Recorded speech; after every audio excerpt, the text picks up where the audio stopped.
ਹੁਣ ਮੈਂ ਪਾਉਣ ਲੱਗੀ ਹੁਣ ਮੈਂ ਪਾਉਣ ਲੱਗੀ ਤੂਤੀ ਪਸੂਨ ਹੁਣ ਮੈਂ ਤੂਤੀ ਪਸੂਨ ਫੇਰ ਰਹਾ ਕਹਿ ਅਲਹਮਦੁਲਿल्लाह चिब्बा ਹੁਣ ਤੈਨੂੰ ਕਹਦਾ ਕਿਉਂ अल्हम्दुलिल्लाह चिब्बा कौला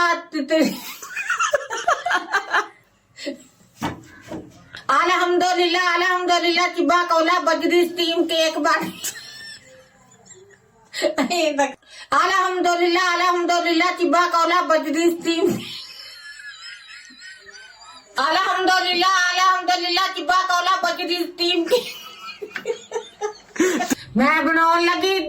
प्रिंस बिस्कुट ਰਿਓ रियो बिस्कुट ते बजरी स्टीम दा टिक्का ਬਜਰੀ ਸਟੀਮ ਕੇਕ बजरी स्टीम टिक्का केक ਬਜਰੀ ਸਟੀਮ ਕੇਕ